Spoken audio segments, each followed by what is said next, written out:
My people, welcome back. It is very wise that you are careful about accepting anything that seems too good to be true. And you would understand why after listening to this story. Once upon a time, in a vibrant village called Obodo-nta, nestled in the heart of Umu Igbo land, there was a girl named Isakaba. Her mother, Ugwu, had hoped for a son, knowing that only a male heir could inherit her husband's considerable wealth. The village custom dictated that the property and riches were to be passed down through a male lineage. Despite initial disappointment, Ugwu loved Isakaba but continued to dream of having a son. Years passed by, and Ugwu's yearning for a son grew stronger. Her prayer seemed answered when she became pregnant again. Joy filled her heart as she anticipated the birth of a child who she hoped would be a son, a child that would secure her family's future. However, tragedy struck when her child, indeed a son, was stillborn.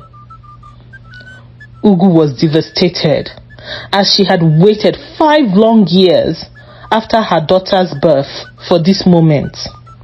Heartbroken and desperate, she decided to seek out a renowned witch doctor.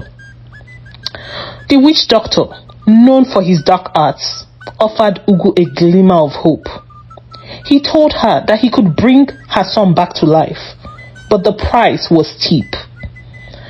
She would have to serve a powerful serpent queen. Desperate and willing to do anything, Ugwu agreed. The serpent appeared and demanded a significant sacrifice, something precious as the life Ugwu wished to restore. Ugwu then offered half of her husband's riches, but the queen laughed, demanding a life for a life. Understanding what this meant, Ugwu was torn between her children, but Ugwu chose to sacrifice Isakaba, her girl child, to bring back her son. The serpent queen accepted. The witch doctor performed the dark ritual. Ugwu was instructed to take Isakaba to the river and push her into the water. One fateful day, under the guise of play, Ugwu led her trusting daughter to the river and pushed her in.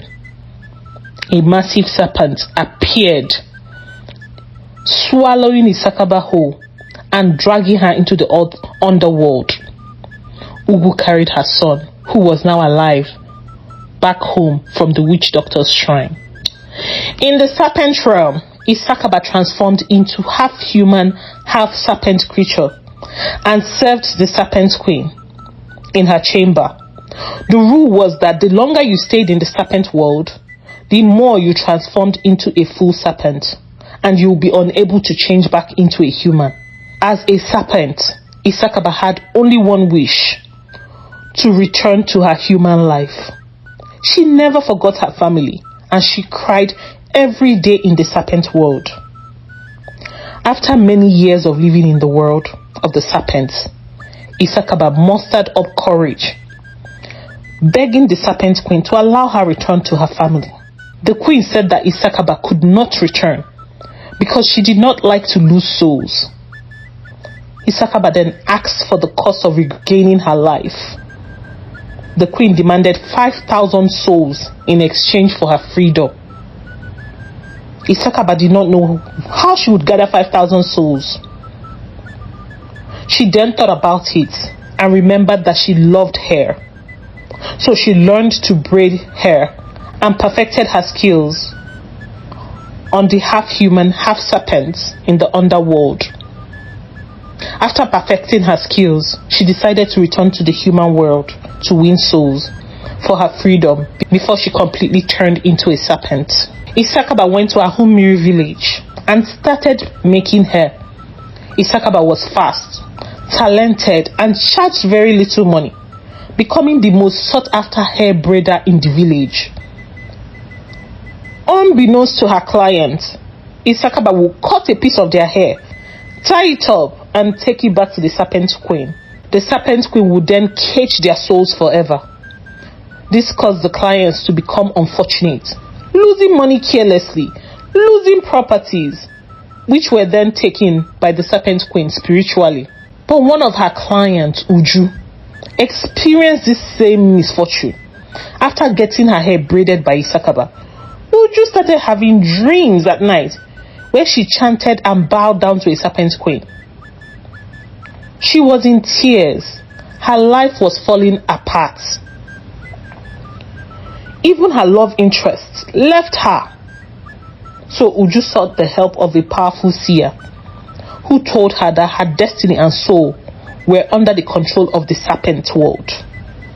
The seer told Uju that if she wanted to set herself free, she would need to journey to the serpent world and retrieve her soul.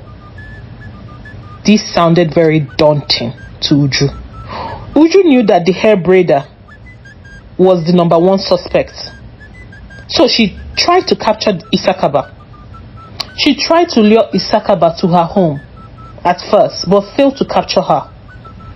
The seer then told Uju, after Uju returned, that snakes do not like smoke, and instructed her to trap Isakaba in a place filled with smoke. Uju lured Isakaba back to her home with the promise of money for her hair braiding on her. Once Isakaba was inside, Uju locked the door and threw in smoking woods. Isakaba was unable to escape. Choking, she turned back into a serpent. Uju and the seer put Isakaba in a cage, took her to the seer's shrine. The seer took scales from Isakaba's body and told Uju to put Isakaba back into the bush and cover her up with leaves. When Uju asked why she couldn't kill Isakaba there and end all of this, the seer explained that killing Isakaba would only alert the serpent queen, risking the release of all the captured souls there. The goal was to release the souls. The seer performed a spell using Isakaba's scales, transforming Uju into a serpent. She instructed Uju to infiltrate the serpent world, blend in and release those captured souls. The seer put Uju back into the water, instructing her to burn the serpent world and release all the souls. Uju, although scared, entered the serpent world, changed back into her human form, and waited for the right moment to strike. Uju waited until the serpents gathered to chant and worship the serpent queen. She locked the door from the outside, threw in burning woods. She then broke open the cage for thousands of souls. The souls floated out of the sea back into their human owners.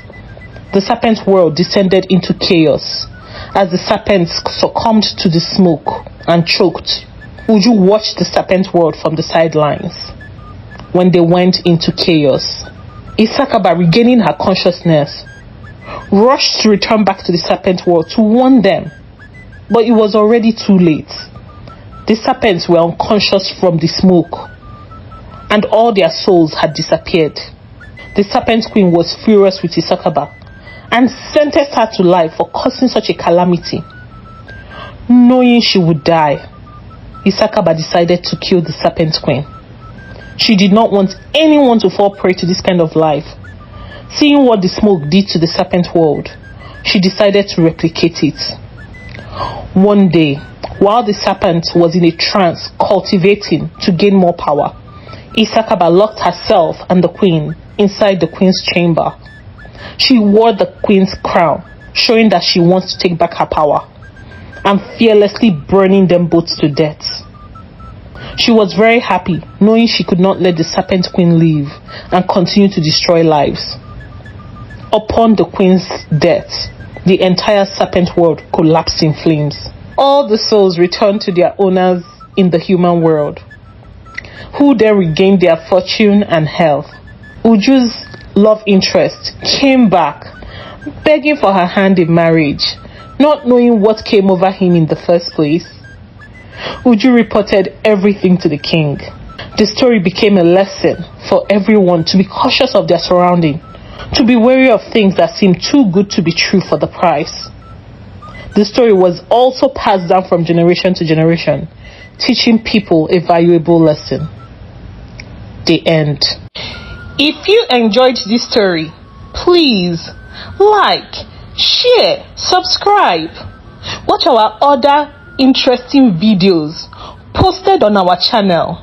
We cannot wait to have you as a member of AfricanFolktale TV channel. Thank you so much for your support.